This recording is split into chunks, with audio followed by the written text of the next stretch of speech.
Welcome to Tamil காவியம். தன் கைகளும் கால்களும் சக்தியால் கட்டப்பட்டிருப்பதைக் கண்டதும் பகலவன் கண்களில் பயம் தோன்றியது. பீதியடைந்த அவன் முன்னால் பார்க்க அவனது பார்வை சிவப்பு உடை அணிந்த அந்த வீரனின் பாதி முகத்தில் பதிந்தது. பழுப்பு நிற சக்தியால் நிறைந்திருந்த அவனது கண்கள் பயங்கரமாக தெரிந்தன. பின்னர் அமைதியான ஆனால் கனமான குரலில் அந்த சிவப்பு உடை அணிந்த வீரன், "உன் தோல்வியை ஒப்புக்கொள்கிறாயா?" என்று கேட்டான். அவனது முகபாவனை அமைதியாக இருந்தாலும் பகலவனின் முகம் வலியால் சிவந்து போனது. அவனது கைகளிலும் கால்களிலும் உள்ள நரம்புகள் புடைத்தெழுந்தன. மேலும் அதை தாங்க முடியாமல் அவனது உடல் நடுங்கத் தொடங்கியது. அவனது அலறல் சத்தம் போர்க்களம் முழுவதும் எதிரொலித்தது. பகலவன் வேதனையால் அலறுவதைக் கண்ட அந்த சிவப்பு உடை அணிந்த வீரன் உரக்கச் சிரித்தான். பகலவனின் அலறலைக் கேட்டு கூட்டம் அமைதியானது. பல பெண்கள் அந்த சத்தத்தை தாங்க முடியாமல் தங்கள் காதுகளை பொத்திக் கொண்டனர். மேடையில் ஒரு முதியவர் கோபமாக, "இந்த சிறுவன் மிகவும் கொடூரமானவன். சிவமாதவரே, நீங்கள் அவனை தடுக்க வேண்டும். இந்த போட்டியில் வெற்றியோ தோல்வியோ மரணமோ எதுவாக இருந்தாலும் ஏற்றுக்கொள்ளப்படும். ஆனால் இந்த வகையான கொடூரம் விதிகளுக்கு எதிரானது" என்றார். இதை கேட்ட செல்வராயர், "இந்த விஷயத்தில் யாரும் தலையிட முடியாது. பகலவன் தானே தோல்வியை ஏற்கும் வரை நம்மால் இந்த போரை நிறுத்த முடியாது. அதுதான் இந்த போட்டியின் விதி" என்று தீவிரமான குரலில் பதிலளித்தார். இதற்கிடையில் முகமூடி அணிந்த அந்த வீரன் தனது பயங்கரமான கண்களால் அரங்கத்தையும் அங்கு கூடியிருந்த வீரர்களையும் நோக்கினான். முகமூடிக்குள்ளும் அவனது புன்னகை தெளிவாக தெரிந்தது. சண்டையை பார்க்க வந்த பல பெண்கள் வலியால் கண்களை மூடிக்கொண்டனர். அவர்களுக்கு பகலவனை பிடித்திருந்தது. அதனால் அவன் தங்களுக்கு முன்னால் வேதனையால் துடிப்பதைக் காண்பது அவர்களுக்கு தாங்க முடியாததாக இருந்தது. பின்னர் அந்த சிவப்பு உடை அணிந்த வீரன் பகலவனை தீவிரமாக பார்த்தவன், "என் அன்பான நண்பனே, நீ இன்னும் எனக்கு பதிலளிக்கவில்லை. நீ இன்னும் என்னுடன் சண்டையிட விரும்புகிறாயா?" என்று கேட்டான்.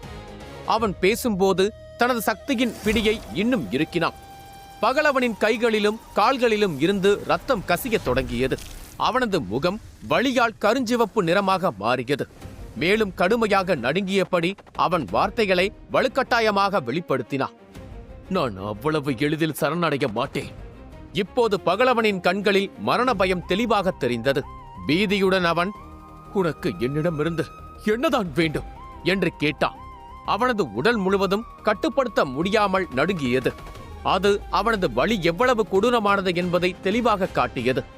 இதைக் கேட்டதும் சிவப்பு உடை அணிந்த அந்த வீரன் அமைதியாக பதிலளித்தான். "எனக்கு என்ன வேண்டுமோ அதை எடுத்துக்கொள்ள எனக்கு தெரியும். எனக்கு தேவையான எதுவும் உன்னிடம் இல்லை" என்றார். இப்படி சொல்லிக்கொண்டே அவன் வஞ்சகமாக சிரித்து கூட்டத்தில் அமர்ந்திருந்த சசிரேகாவை ஒருமுறை பார்த்தான்.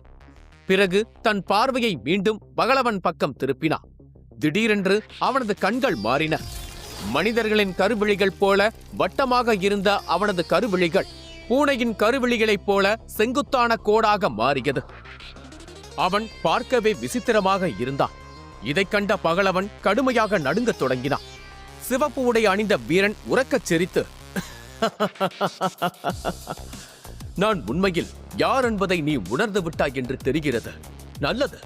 குறைந்தபட்சம் மரணத்திற்கு முன்னால் நான் யார் என்பதையும் யாருடைய கைகளால் நீ சாகப் போகிறாய் என்பதையும் நீ அறிந்து கொள்வாய்" என்றான்.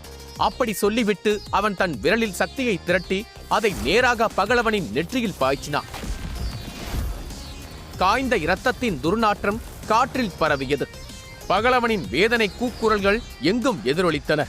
அந்த காட்சியைக் கண்ட சிவமாதவர் கூட தன் சக்தியை கட்டுப்படுத்த போராடினார். ஆனால் துவாரக குல போட்டியின் விதிகளால் அவர் கட்டுப்படுத்தப்பட்டதால் அவர் அமைதியாக அமர்ந்து கொண்டார். சில கணங்களுக்கு பிறகு பகலவனின் உடல் தூசியாக சிதைந்து காற்றில் கரைந்தது. பின்னர் அந்த சிவப்பு முகமூடி அணிந்த வீரன் மேடையை பார்த்து சிரித்தபடி, "சிவமாதவரே, நான் போட்டியில் வென்றுவிட்டேனா?" என்று கேட்டான். பற்களை கடித்தபடி சிவமாதவர் தீர்ப்பை அறிவிக்குமாறு செல்வராயருக்கு சைகை செய்தார். ஒரு கம்பீரமான குரலில் செல்வராயர் போர்க்களத்தை பார்த்து, "நீங்கள் போட்டியில் வென்றுவிட்டீர்கள். இதன் மூலம் 2ஆம் கட்டத்தின் 14வது வெற்றியாளராக வடக்கு பகுதியைச் சேர்ந்த அகிலன் என்ற இந்த இளைஞர் அறிவிக்கப்படுகிறார்" என்று கூறினார். அவரது குரல் உரத்திருந்த போதிலும் அந்த அரங்கம் முற்றிலும் அமைதியாக இருந்தது.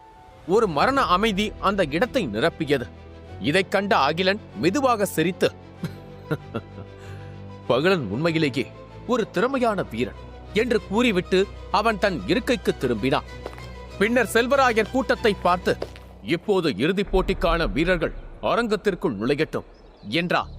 அவர் பேசும்போது அவரது கண்கள் கவலையால் நிறைந்த முகத்துடன் இருந்த வத்சலாவின் பக்கம் சென்றன.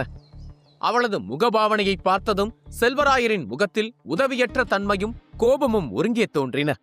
அந்த தருணத்தில் நீல உடை அணிந்த ஒரு வீரன் தன் ஈட்டியுடன் வானத்திலிருந்து இறங்கி ஒரு குன்றின் மீது தர இறங்கினான். அவன் சுற்றி முற்றி பார்த்தான். ஆனால் எந்த எதிரியையும் காணவில்லை. அவன் முகத்தில் ஒரு நயவஞ்சக புன்னகை படர்ந்தது. அவன் செல்வராயரை பார்த்து, பெரியவரே, என் எதிராளி என் சக்தியை உணர்ந்து போர்க்களத்திலிருந்து தப்பி ஓடிவிட்டான் போலிருக்கிறது என்று கூறினார். பார்வையாளர் அரங்கம், விருந்தினர் மேடை என அனைத்தையும் சுற்றி பார்த்தபடி அவன் சிரித்தான். கூட்டத்தினர் முணுமுணுக்கத் தொடங்கினர். அந்த சத்தத்தை கேட்ட சிவமாதவர் தன் அருகில் அமர்ந்திருந்த தாமாவை தீவிரமான பார்வையுடன் நோக்கினார்.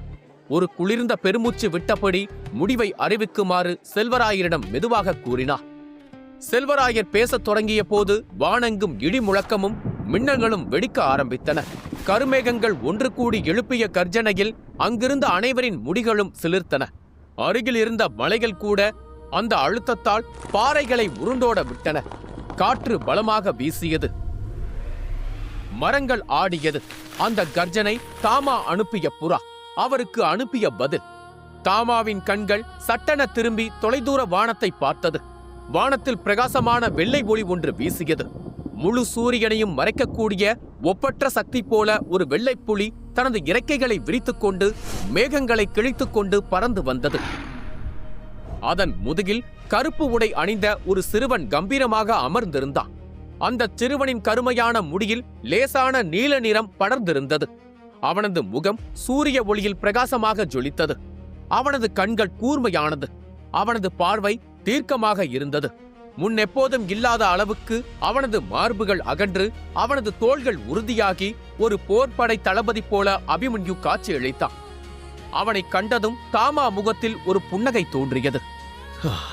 ஒரு வழியாக வந்துவிட்டான் என்று பெருமூச்சு விட்டான். தாமா அபிமன்யுவை ஆச்சரியத்துடன் பார்த்தான். ஆனால் வத்சலா, சசிரேகா, வசுதேவி மற்றும் அங்கிருந்த அனைவரும் அபிமன்யுவை அதிர்ச்சியுடன் பார்த்தனர். ஒவ்வொருவர் முகத்திலும் ஒவ்வொரு விதமான ஆச்சரியம் நிறைந்திருந்தது. வத்சலாவின் முகத்தில் ஒரு புன்னகை தோன்றினாலும் அவள் அதை விரைவாக மறைத்துக் கொண்டாள். உண்மையில் தாமாவிற்கு பிறகு அபிமன்யுவை பற்றி அதிகம் கவலைப்பட்டவள் அவள்தான். பகிரா போன்ற சக்தி வாய்ந்த ஒரு மிருகத்தின் மீது சவாரி செய்து கொண்டு தனது எதிராளி வருவதைக் கண்டதும் போர்க்களத்தில் நின்ற நீல உடை அணிந்த அந்த வீரனின் கண்களில் பயம் மின்னியது.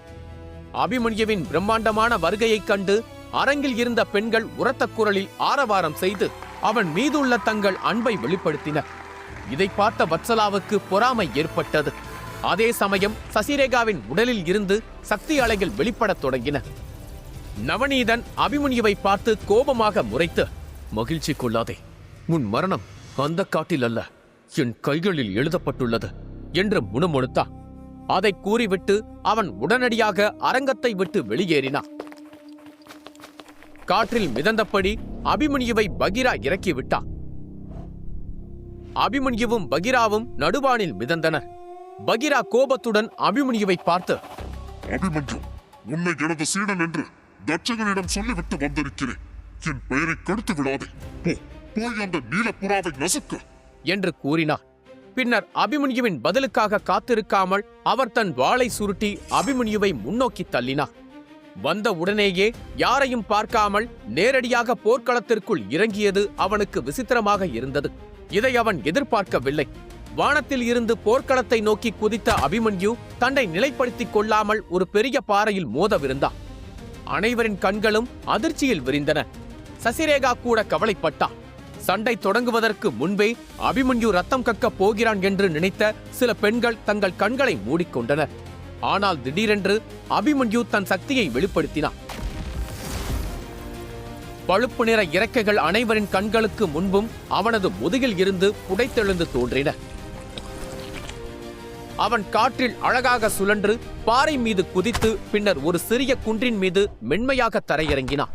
மோதிய சத்தம் எதுவும் கேட்காததால் அபிமன்யு பத்திரமாக நிற்பதைக் கண்ட கூட்டத்தினரிடையே புன்னகை பரவியது. பின்னர் அவன் பெரியவர்களையும் சிவமாதவரையும் தன் ஆச்சாரியாவையும் நோக்கி மரியாதையுடன், தாமதமாக வந்ததற்கு மன்னிக்கவும் என்றான். அவனது முகத்தில் ஒரு வித குற்ற உணர்வு தெளிவாக தெரிந்தது. சிவமாதவர் புன்னகைத்து தலையசைத்தார். பின்னர் செல்வராயர் தீவிரமான குரலில், இரு வீரர்களும் தயாராக இருப்பதா, போர் தொடங்குகிறது என்றார்.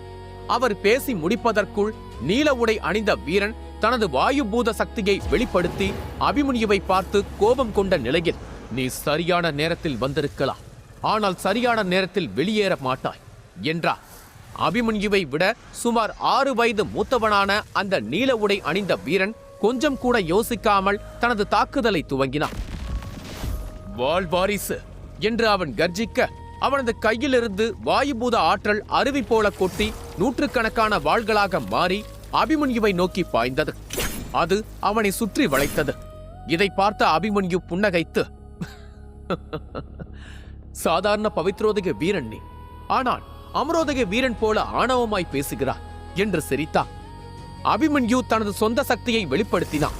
ஒரு அடர்த்தியான புகை மண்டலம் போர்க்களம் முழுவதும் பரவியது. இதை பார்த்த சசிரேகா தீவிரமான குரலில், இவன் கடைசியாக நான் பார்த்தபோது இருந்ததை விட இப்போது அதிக வலிமையுடன் இருக்கிறான். அவனது சக்தி மிகவும் தீவிரமானதாக மாறி இருக்கிறது. அவன் தேவோதய மாத்திரையை முழுமையாக பயன்படுத்தி விட்டானோ என்று கேட்டார். அவள் முகத்தில் ஆச்சரியம் தோன்றியது. அபிமன்யு தனது ஆற்றலை வெளிப்படுத்திய போது அவனது உதடுகளில் ஒரு புன்னகை தோன்றியது. ஆனால் திடீரென்று அவனது நிலபூத சக்தி கடுமையாக கொந்தளித்தது. அதைக் கண்டதும் அவனது முகத்தில் கவலை படர்ந்தது. இந்த சிறிய கவனச்சிதறலை கவனித்த நீல உடை அணிந்த வீரன் தந்திரமாக புன்னகைத்து உடனடியாக தனது வாள் தாக்குதலை தொடங்கினான். அபிமன்யு திடீரென்று தனது நிலபூத சக்தியில் ஏற்பட்ட குழப்பத்தை பற்றி யோசித்துக் கொண்டிருந்த போது வாள்கள் அவனை நோக்கி சரமாரியாக வந்தன. தப்பிக்க நேரமில்லை என்பதை உணர்ந்த அவன் அந்த தாக்குதலை நேரடியாக எதிர்கொள்ள முடிவு செய்தான். ஒன்றின் பின் ஒன்றாக ஆற்றல் வாள்கள் அபிமன்யு மீது மோதின. அடுத்தடுத்து வெடிப்புகள் கேட்டன. அந்த பகுதி முழுவதும் புழுதியாலும் புகையாலும் சூழப்பட்டது. சந்திரபுரி சாம்ராஜ்யமே திரண்டு வந்திருந்தது அந்த பெரும் போரை காண. எங்கு பார்த்தாலும் வீரர்களின் போர்க்கால ஆரவாரமும் பேரரசின் பெருமிதமும் நிறைந்திருந்தது. களம் முழுவதும் ஒரு விதமான பதற்றம் தொற்றிக் கொண்டிருந்தது. நீல உடை அணிந்த வீரனின் வாள்கள் அபிமன்யுவை நோக்கி பாய சிவமாதவர் அருகில் இருந்த செல்வராயரிடம், செல்வராயரே, இவன் பெயர் என்ன என்று கேட்டார். அதற்கு செல்வராயர், துர்வாசன் என்றார். துர்வாசனின் தாக்குதல்கள் அபிமன்யுவின் மீது வரிசையாக மோதத் தொடங்கியதும் துர்வாசனின் முகத்தில் ஒரு கர்வமான சிரிப்பு தோன்றியது. அபிமன்யு சற்றே தடுமாறுவது போல தெரிந்தது. இவ்வளவுதானா உன் பலம்? என் வாள்களின் வேகத்தை கூட உன்னால் கணிக்க முடியவில்லையா? உன்னைப் போன்ற ஒரு சிறுவன் எப்படி இந்த போட்டியில் இவ்வளவு தூரம் வந்தான் என்பதுதான் எனக்கு ஆச்சரியமாக இருக்கிறது. நீ இதுவரை சந்தித்ததெல்லாம் சாதாரண பொம்மைகள், நான் ஒரு போர்க்கருவி என்று ஏளனமாக வினவினான் துர்வாசன். ஆனால் அந்த சிரிப்பு அடுத்த நொடியே காணாமல் போனது. திடீரென மேகங்கள் கருத்து திரண்டன. வானமே இரண்டாக பிளப்பது போன்ற ஒரு பேரிடி முழக்கம். அனைவரின் கண்களும் மேலே நோக்க, என்ன நடக்கிறது என துர்வாசனும் மேலே பார்க்க, சுமார் 40 அடி நீளம் கொண்ட ஒரு பிரம்மாண்டமான மின்னல் கீற்று ஒரு யாழியாக உருமாறி துர்வாசனை நோக்கி ஆக்ரோஷமாக பாய்ந்து வந்தது. தன் தாக்குதலுக்கு மத்தியிலும் அபிமன்யு இவ்வளவு வேகமாகவும் இத்தனை பயங்கரமாகவும் பதிலடி கொடுப்பான் என்று துர்வாசன் சற்றும் எதிர்பார்க்கவில்லை. என்ன ஒரு வேகம்! இவன் சாதாரணமானவன் அல்ல. இவனது ஆற்றல் தரம் நான் நினைத்ததை விட பல மடங்கு அதிகமாக இருக்கிறது என்று மனதிற்குள் நினைத்தபடி உடனடியாக தன் உடலில் இருந்த மொத்த ஆற்றலையும் திரட்டி ஒரு நீல நிற சக்தி கவசத்தை தனக்கு முன்னால் உருவாக்கினான். உன்னால் என்னை தொட முடியாது அபிமன்யு. இது நீலக்கடல் கவசம். எப்பேற்பட்ட இடியும் இதில் கரைந்து போகும் என்று கத்தினான் துர்வாசன். கடல் என்று நினைத்து ஏமாறாதே. இது இடிமின்னல் அல்ல, கருநிழல் இடிமின்னல். இது கடலையே ஆவியாக்கும் என்று அபிமன்யு பதிலடி கொடுத்தார். அந்த திவ்யமான ஆற்றல் துர்வாசனின் கவசத்தின் மீது மோதிய போது அந்த இடமே ஒரு பெரும் அதிர்வுக்குள்ளானது. வான்புல ஆற்றலும் மின்னல் ஆற்றலும் ஒன்றை ஒன்று ஒடுக்க போராடின. ஆனால் இப்போது அபிமன்யுவின் ஆற்றலில் வருணபூத சக்தியும் நிலபூத சக்தியும் கலந்திருந்ததால் அதன் அழுத்தம் தாங்க முடியாமல் துர்வாசனின் கவசத்தில் மெல்லிய விரிசல்கள் தோன்றின. அந்த விரிசல்கள் சில நொடிகளிலேயே கவசம் முழுவதும் ஒரு சிலந்தி வலையைப் போல படர்ந்தன. இதைக் கண்ட அங்கிருந்த பார்வையாளர்கள் இருக்கையின் நுனிக்கே வந்தனர். மேடையில் அமர்ந்திருந்த ஒரு மூத்தவர் தாமாவை நோக்கி தீவிரமாகச் சொன்னார். தாமா, இந்த சிறுவன் உண்மையிலேயே ஒரு அதிசயம். துர்வாசன் போன்ற ஒரு தந்திரமான அனுபவம் வாய்ந்த வீரனை தனது முதல் தாக்குதலிலேயே தற்காப்பு நிலைக்கு தள்ளி இருப்பதை என்னால் நம்பவே முடியவில்லை. இவனிடம் ஏதோ ஒரு புரியாத ரகசியம் இருக்கிறது. இவன் கையாளுவது சாதாரண மின்னல் அல்ல. அது ஏதோ ஒரு பழங்கால தடை செய்யப்பட்ட கலையைப் போல இருக்கிறது. தாமா எந்த உணர்ச்சியையும் வெளிக்காட்டாமல் வெறும் தலையசைப்பால் மட்டும் தன் சம்மதத்தை தெரிவித்தார். ஆனால் அவரது கண்கள் அபிமன்யுவின் ஒவ்வொரு அசைவையும் கூர்ந்து கவனித்துக் கொண்டிருந்தன. மறுபுறம் கவசம் நொறுங்குவதைக் கண்ட துர்வாசனின் கண்கள் கோபத்தால் சிவந்தன. சிறுவனே, உன்னை பலவீனமானவன் என்று தப்பு கணக்கு போட்டுவிட்டேன். உன்னுடைய இந்த மின்னல் கீற்றுகள் என்னை ஒன்றும் செய்துவிட முடியாது. என் உண்மையான விஸ்வரூபத்தை இப்போது பார் என்று கர்ஜித்தபடி தன் கை முத்திரைகளை தீவிரமாக மாற்றினான். அவன் உடலில் இருந்த ஆற்றல் அசுர வேகத்தில் அதிகரிக்கத் தொடங்கியது. திடீரென அவன் முன்னால் நீல நிற ஆற்றலால் ஆன ஒரு பிரம்மாண்ட வாள் தோன்றியது. அதை சுற்றி நீல நிற அலைகள் சீறிக்கொண்டிருந்தன. அந்த வாள் அபிமன்யுவின் மின்னல் தாக்குதலுடன் நேருக்கு நேர் மோதியது. ஒரு பிரம்மாண்டமான வெடிப்பு ஏற்பட்டது. அந்த வெடிப்பிலிருந்து சிதறிய ஆற்றல் அலைகளால் அபிமன்யு நிலை குலைந்து சில அடிகள் பின்வாங்கினார். துர்வாசனின் முகத்தில் இப்போது ஒரு கொடூரமான புன்னகை. அவனது கையில் இருந்த நீலவாள் சுற்றியிருந்த சிதறிய ஆற்றல்களை ஒரு காந்தத்தைப் போல தன்னுள் ஈர்த்து முன்னை விட இன்னும் பிரகாசமாக ஜொலிக்கத் தொடங்கியது. அபிமன்யு திகைத்து நின்றான். இது என்ன வித்தை? ஒரு வாளால் எப்படி சுற்றியுள்ள ஆற்றலை உறிஞ்ச முடிகிறது? இதன் ரகசியம் என்ன? என் மின்னல் ஆற்றலையே இது உணவாக கொள்கிறதா என்று வியந்தான். அவன் திகைப்பை கண்ட துர்வாசன் விகாரமாக சிரித்தான். சொன்னேன் அல்லவா, உன்னால் என்னை வீழ்த்த முடியாது. என் சிறப்பு வாளின் தன்மையை நீ உணர்ந்து கொண்டதே எனக்கு ஆச்சரியம்தான். இது ஆற்றல் உறிஞ்சும் வாள். இந்த வாளைக் கொண்டு நான் எத்தனையோ பவித்ரோதய வீரர்களை மண்ணைக்கவ வைத்திருக்கிறேன். இன்று அந்த பட்டியலில் நீயும் சேரப்போகிறாய். உன் மின்னல் ஆற்றல் அனைத்தும் தீரும் வரை நான் விடப்போவதில்லை என்று கூறி தன் விரலை அபிமன்யுவை நோக்கி நீட்டினான். அந்த வாளிலிருந்து வெளிப்பட்ட ஆற்றல் வெள்ளை மற்றும் நீல நிற பாம்பாக மாறி மின்னல் வேகத்தில் அபிமன்யுவை தாக்க வந்தது. அந்த தாக்குதலின் தீவிரத்தைக் கண்ட அபிமன்யு அதிலிருந்து தப்பிக்க மைதானத்தைச் சுற்றி ஓடத் தொடங்கினான். மேடையில் இருந்த வத்சலாவின் முகத்தில் கவலை குடிபுகுந்தது. அபிமன்யு ஏன் ஓடுகிறான்? அவனால் அந்த பாம்பை எதிர்கொள்ள முடியாதா? ஏன் எதிர்த்து நிற்காமல் ஓடுகிறான் என்று பதறினார். சசிரேகா ஆத்திரத்துடன் எழ முயன்றார். அபிமன்யு, ஏன் பின்வாங்குகிறாய்? ஒரு வீரன் களத்தில் ஓடுவது அவமானம் இல்லையா என்று கத்தினார். ஆனால் சூரியவர்மன் அவளை தடுத்து நிறுத்தி புன்னகையுடன் களத்தை சுட்டிக் காட்டினார். சசிரேகா, அவசரப்படாதே. அவன் ஓடவில்லை, ஆடுகிறான். அவன் காலடிகளை சரியாக கவனி. அவன் பாதங்கள் மண்ணில் பதியும் இடங்கள் வெறும் காலடி தடங்கள் அல்ல, அவை ஒரு சக்கர வியூகத்தின் புள்ளிகள். ஒவ்வொரு முறை அவன் திசை மாறும் போதும் அந்த பாம்பின் ஆற்றலை ஒரு குறிப்பிட்ட வட்டத்திற்குள் சுருக்கி அமுக்குகிறான். துர்வாசன் தன் பலத்தை வீணடிக்கிறான். ஆனால் அபிமன்யு தன் ஒவ்வொரு அசைவையும் ஒரு கணக்காக மாற்றிக் கொண்டிருக்கிறான் என்ற சூரியவர்மன் அபிமன்யு அடுத்து என்ன செய்ய போகிறான் என ஆர்வமாக பார்க்க ஆரம்பித்தான். அப்போது போர்க்களத்தில் துர்வாசன் எகத்தாளமாக சிரித்தான். அவன் குரல் மைதானம் முழுவதும் எதிரொலித்தது. என்ன அபிமன்யு, இப்படியே ஓடிக்கொண்டிருக்க போகிறாயா? இதுதான் சந்திரபுரியின் சிறந்த வீரனின் லட்சணமா? நெல்லு, என்னை எதிர்த்து நெல். உன் பகிரா கூட உன்னை பார்த்து வெட்கப்படும் என்றவன் மேலும் சத்தமாக சிரித்தான். சூரியவர்மன் சொன்னது போலவே அபிமன்யு ஒரு புள்ளியில் வந்து நின்ற அந்த வினாடி மைதானத்தின் மறுபுறம் இருந்த பகிரா ஒரு பேரிடி முழக்கத்தைப் போல கர்ஜித்தது. அந்த கர்ஜனை துர்வாசனின் கவனத்தை ஒரு கணம் சிதறடிக்க அதை சரியாக பயன்படுத்திக் கொண்ட அபிமன்யு தன் வியூகத்தை முழுமைப்படுத்தினான். இப்போது அவன் மூச்சிறைக்காமல் ஒரு வேட்டைக்காரனின் அமைதியுடன் துர்வாசனை பார்த்து புன்னகைத்தான். துர்வாசகா, உன் பேச்சால் என்னை சீண்ட முடியாது. உன் பனிப்பாம்பு தாக்குதல் பார்க்க நன்றாகத்தான் இருக்கிறது. ஆனால் என்னை தொடும் அளவுக்கு அதற்கு வலுவில்லை. நீ உன் வாளை எடுத்து விட்டாய். இனி நானும் அதற்கு தகுந்த மரியாதையை கொடுக்க வேண்டும் அல்லவா? விளையாட்டு இதோடு முடியட்டும் என்ற அபிமன்யு தன் கையை காற்றில் அசைத்த அடுத்த கணம் ஒரு பெரும் பொன்னிற ஒளியுடன் அந்த தங்க ஈட்டி அவன் கைகளில் தோன்றியது. அதை சுற்றி கரும் நீல நிற ஆற்றல் ஒரு மர்மமான வளையைப் போல சுழன்றது. அவன் அந்த ஈட்டியை பிடித்த மாத்திரத்தில் அதிலிருந்து வெளிப்பட்ட ஒரு பேரலை சுற்றியிருந்த பாறைகளை தவிடு பொடியாக்கியது.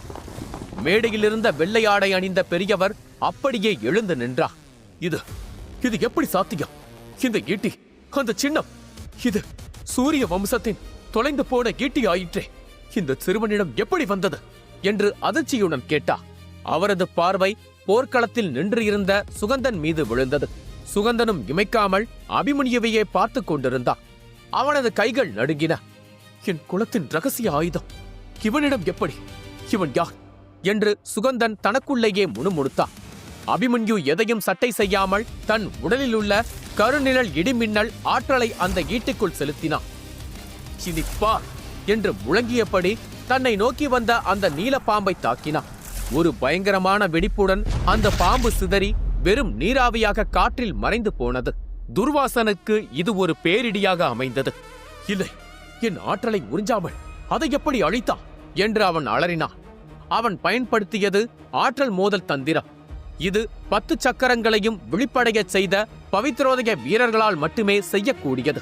அந்த தாக்குதல் தோற்றதால் ஏற்பட்ட உச்சதை காயத்தால் துர்வாசன் ரத்தத்தை கக்கிக் கொண்டு தூக்கி எறியப்பட்டான்.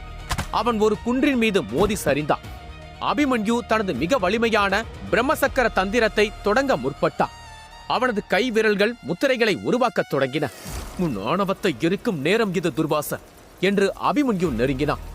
ஆனால் துர்வாசன் தன் கையை உயர்த்தி, நிறுத்து அபிமன்யு, நான் என் தோல்வியை ஒப்புக்கொள்கிறேன், தயவு செய்து நிறுத்து என்று தடுமாற்றத்துடன் கத்தினான். அபிமன்யு திகைத்து நின்றான். விதிகள் அவனுக்கு தெரியும். தோல்வியை ஒப்புக்கொண்ட ஒருவனை தாக்குவது வீரம் அல்ல. அபிமன்யு தனது சக்திகளை அடக்கிக் கொண்டு துர்வாசனை நோக்கி நடந்தான். ஏன் நிறுத்தினாய் துர்வாசன்? உன் ஆற்றல் இன்னும் தீரவில்லை, என்னால் உணர முடிகிறது. நீ நினைத்தால் இன்னும் போராடலாம். ஏன் இவ்வளவு சீக்கிரம் பணிந்தாய் என்று அபிமன்யு சந்தேகத்துடன் கேட்டான். அபிமன்யுவின் முகத்திலிருந்த வியப்பை கண்ட துர்வாசன் குரலை தாழ்த்தி, அபிமன்யு, நீ உண்மையில் வலிமையானவன். உன் முழு சக்தியையும் நீ இன்னும் பயன்படுத்தவில்லை என்பதும் எனக்கு தெரியும். நான் உனக்கு பயந்து பின்வாங்கவில்லை. நான் இங்கு எந்த பணிக்காக வந்தேனோ அது முடிந்துவிட்டது. உனது பலத்தை சோதிக்கவே நான் அனுப்பப்பட்டேன் என்றார். சோதிக்கவா? யாரால்? அபிமன்யுவின் கண்கள் சுருங்கின. துர்வாசன் தன் கையை அசைத்து ஒரு பழைய காகித சுருளை எடுத்தான். கேள்விகள் வேண்டாம். எனது ஆற்றலை உறிஞ்சும் தந்திரத்தை நீ அறிய விரும்புகிறாய் என்று எனக்கு தெரியும். இதோ அதை எடுத்துக்கொள். இதில் அதன் ரகசியங்கள் உள்ளன. அத்துடன் உன்னிடம் எனக்கு ஒரு பெரும் உதவி தேவை. அதை சொல்லவே இங்கு வந்தேன். இப்போது என்னால் எதுவும் சொல்ல முடியாது. என்னை வசுதேவியின் விடுதியில் வந்து சந்தி. அங்கே உனக்காக பதில்கள் காத்திருக்கின்றன. ஆனால் தனியாக வா என்று ரகசியமாக சொல்லிவிட்டு தனது சிறகுகளை விரித்து பறந்து சென்றான். இந்த திடீர் திருப்பம் அங்கிருந்த வீரர்களிடையே பெரும் சலசலப்பை உண்டாக்கியது. ஒரு பெரிய போரை எதிர்பார்த்தவர்களுக்கு இது ஏமாற்றமாக இருந்தது.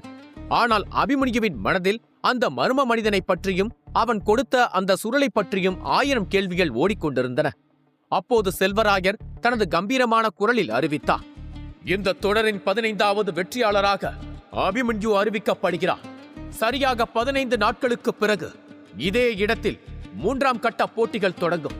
அதுவே துவாரகர் பிரிவின் பாதாள ரகசிய அறைக்குள் நுழைய தகுதியானவர் யார் என்பதை தீர்மானிக்கும். பெரியவர்கள் மேடையை விட்டு அகல தாமாவும் சசிரேகாவோடும் அபிமன்யுவை நோக்கி விரைந்தனர். அபிமன்யு என்று சசிரேகா ஓடி வந்து அவன் தோளை பிடித்தார். நீ வெற்றி பெற்று விட்டாய். ஆனால் ஏன் கடைசி நேரத்தில் தயங்கினாய்? அவனை ஏன் போக விட்டாய்? அபிமன்யு பதில் சொல்லும் முன் தாமா அங்கே வந்து நின்றார். அவர் முகம் இறுகி இருந்தது.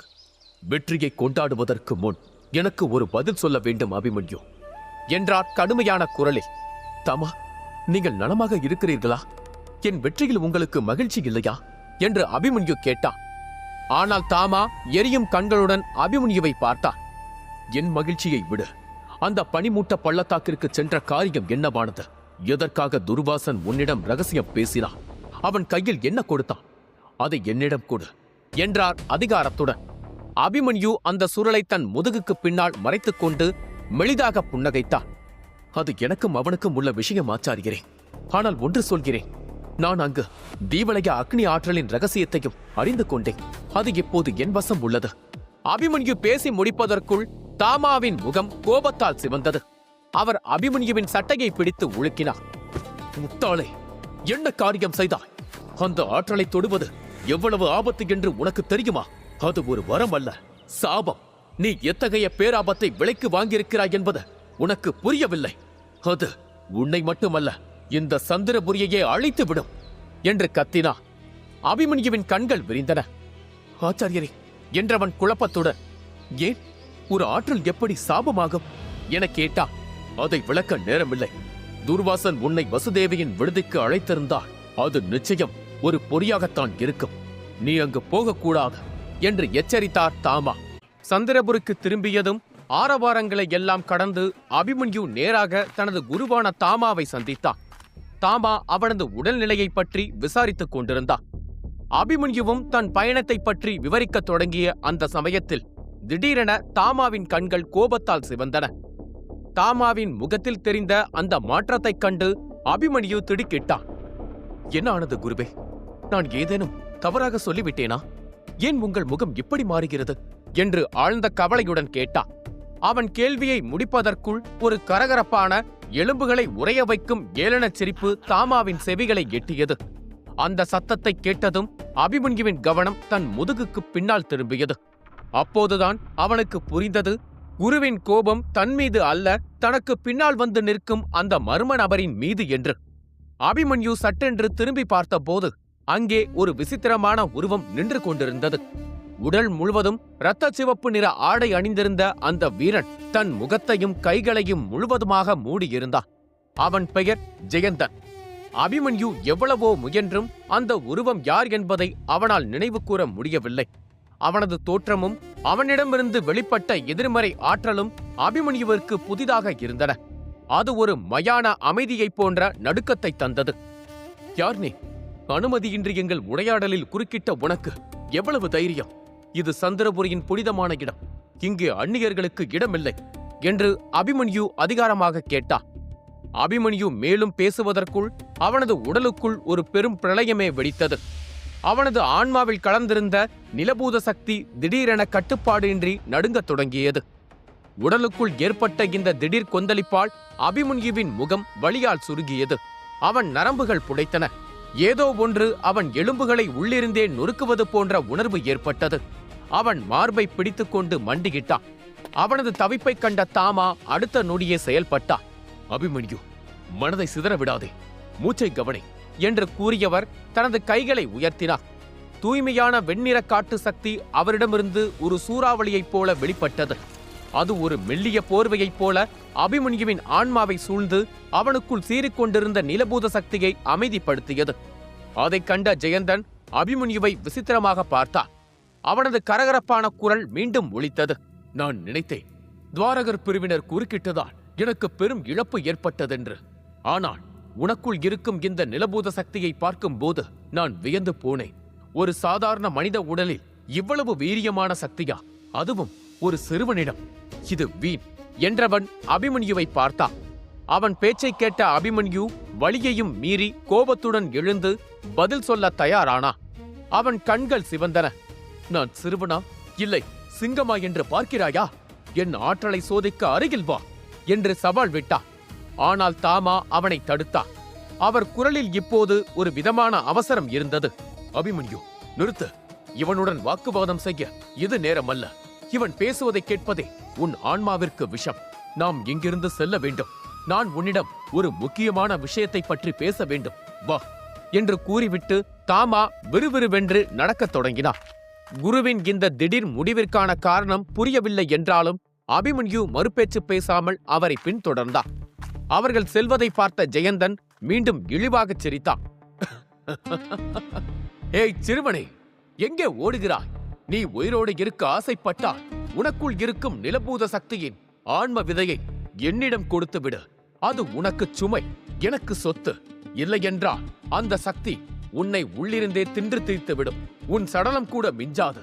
அவன் முடிப்பதற்குள் தாமாவின் குரல் இடிமுழக்கம் போல் ஒலித்தது. அபிமன்யு, உனக்கு காது கேட்கவில்லையா? போர் முடிந்துவிட்டது. நாம் உடனே இங்கிருந்து செல்ல வேண்டும். பின்னால் திரும்பி பார்க்காதே. தாமாவின் குரலில் இருந்த கடுமை ஜெயந்தனின் அச்சுறுத்தலை விட அதிகமாக இருந்தது.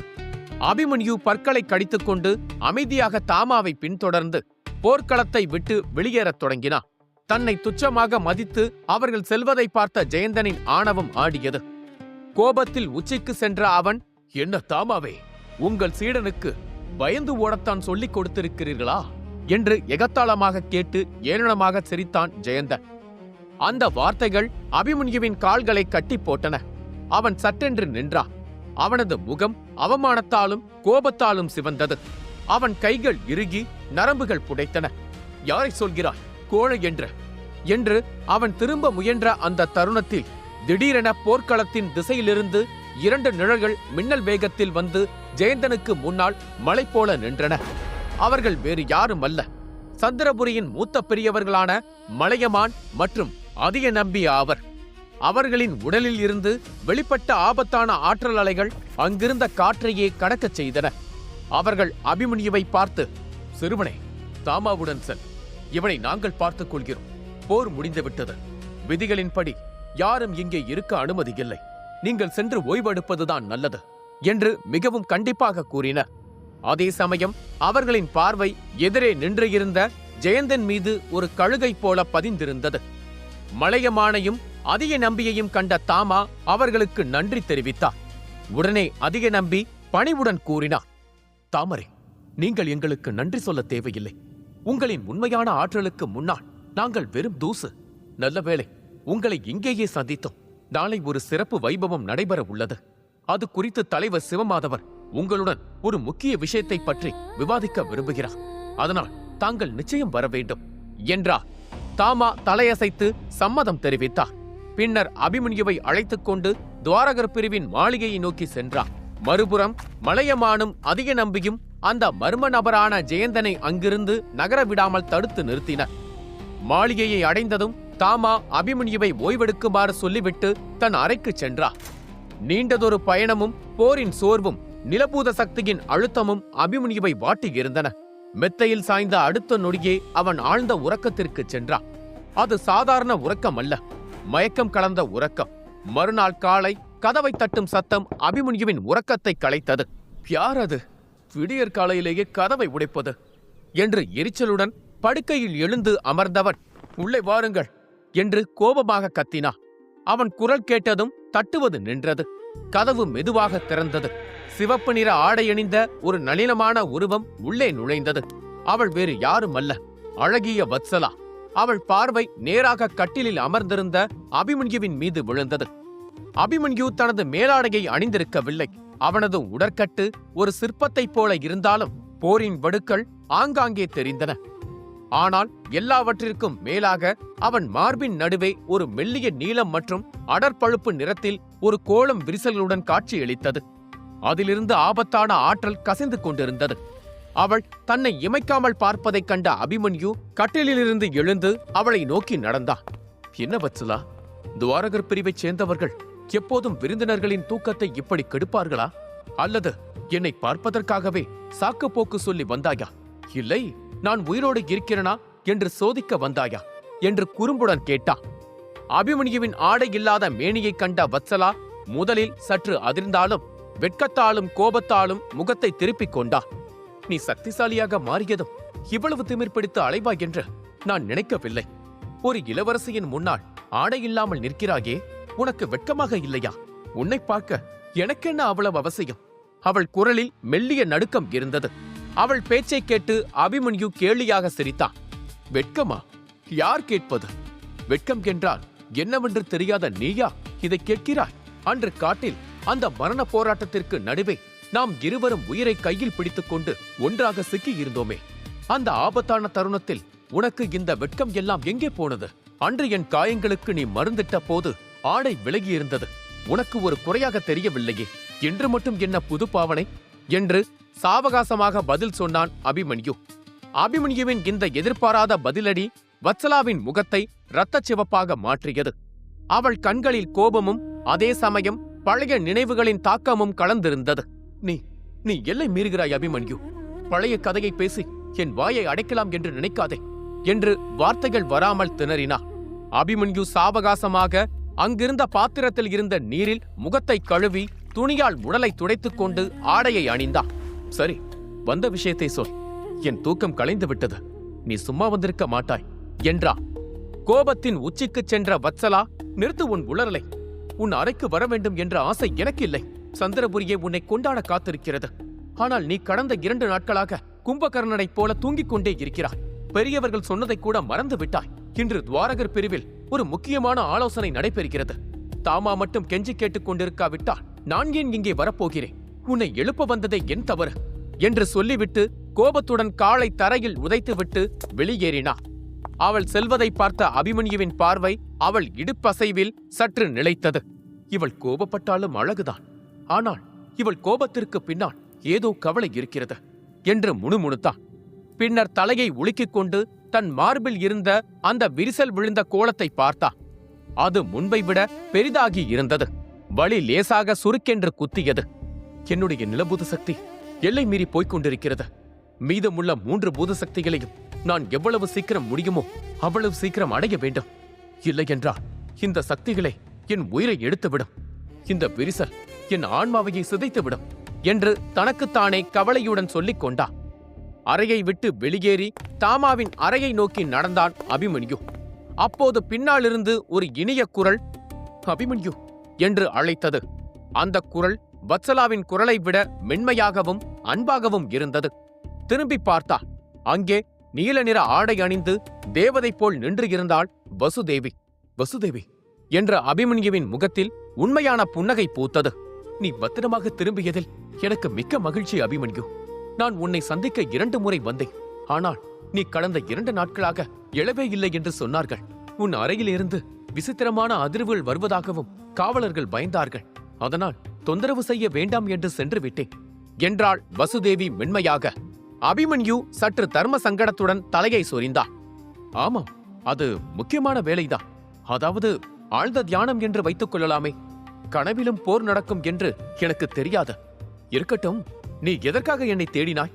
தலைவர் ராஜதீபன் மற்றும் எல்லோரும் நலம்தானே என்று பேச்சை மாற்றினார். வசுதேவி குரலை தாழ்த்தி, உண்மையில் நான் வந்தது வைத்தியர் ஆதியரசன் சொன்ன ஒரு செய்திக்காகத்தான். பனிமுட்ட பள்ளத்தாக்கில் நீ இறந்து விட்டதாக அவர் நினைத்தார். நீ உயிருடன் திரும்பியதை தெரிந்ததும் உன்னை காண இங்கே வந்தார். உன் குருவை சந்திக்க விரும்பினார். ஆனால் அதற்குள் நீ திரும்பிவிட்ட செய்தி கிடைத்தது. அதில் என் தாத்தாவும் அதியரசன் மிகுந்த மகிழ்ச்சி அடைந்தார். என் தந்தையின் வேண்டுகோளின்படி உன்னை அழைக்க வந்தேன். உனக்கு ஆட்சேபனை இல்லை என்றால் இப்போது என்னுடன் வர முடியுமா? உன் உடல்நிலையை பரிசோதிக்க அவர்கள் விரும்புகிறார்கள் என்று தயக்கத்துடன் கேட்டார். அபிமன்யு புன்னகைத்தான். வசுதேவி, நீ என் தோழி. தயங்காமல் கேள். என் உயிரை காப்பாற்ற இச்சாதாரி இனத்தையே பகைத்துக் கொண்டவர் அதியரசன். அவர் செய்த உதவியை நான் மறக்க மாட்டேன். ஆனால் அதற்கு முன் நான் என் குரு தாமாவை சந்திக்க வேண்டும். அவரிடம் அனுமதி பெற்றுவிட்டு வருகிறேன். நீ விரும்பினால் என்னுடன் வா. அவரை பார்த்துவிட்டு நாம் உன் இடத்திற்கு செல்லலாம் என கேட்டா. வசுதேவி சரி என்று கூறி அவளை அழைத்துக் கொண்டு நடந்தான். தாமாவின் அறைக்கும் நடந்து சென்றான். மாளிகையின் கூட்டத்தை கடந்து செல்லும் போது ஒவ்வொரு மூலையிலும் துவாரகர் பிரிவின் வீரர்கள் நின்று இருந்தனர். அவர்கள் அனைவருமே பவித்ரோதய நிலையில் இருப்பவர்கள். அபிமன்யுவை பார்த்ததும் அவர்கள் மரியாதையுடன் தலை வணங்கினர். இருப்பினும் அவர்களின் முகத்தில் ஒருவித இறுக்கம் இருந்தது. ஆனால் தாமாவின் அறைவாசலை அடைந்ததும் அபிமன்யுவின் புருவங்கள் சுருங்கின. அங்கே 2 மிக வலிமையான வீரர்கள் காவல் இருந்தனர். அவர்களின் ஆற்றல் பவித்ரோதய நிலையின் உச்சத்தில் இருந்தது. அவர்கள் சாதாரண காவலர்கள் அல்ல என்பது அவர்களின் தோற்றத்திலேயே தெரிந்தது. அவர்கள் கையில் இருந்த ஆயுதங்கள் போருக்கு தயாராக இருப்பது போல் ஜொலித்தன. குருவின் அறைக்கு வெளியே இவ்வளவு பலமான பாதுகாப்பா? ஏதோ சரியில்லையே. அவர் கைதியாகவா நடத்தப்படுகிறார், அல்லது அவரை யாரோ கண்காணிக்கிறார்களா என்ற அபிமன்யு யோசனையுடன் உள்ளே நுழைய முற்பட்ட போது கவசம் அணிந்த அந்த வீரர்களில் ஒருவன் கனமான குரலில் குறுக்கே ஈட்டியை நீட்டி, சிறுவனே நில். இந்த அறைக்குள் நுழைய யாருக்கும் அனுமதி இல்லை. இது மேலிடத்து உத்தரவு என்று தடுத்தான். அபிமன்யுவின் கண்கள் சுருங்கி கோபம் எட்டி பார்த்தது. என் குரு இந்த அறைக்குள் இருக்கிறார். நான் அவரை பார்க்க வேண்டும். என்னை தடுக்க உங்களுக்கு துணிவிருக்கிறதா? வழியை விடுங்க என்று சீறினான். நன்றி. லைக் அண்ட் சப்ஸ்கிரைப் செய்யுங்கள்.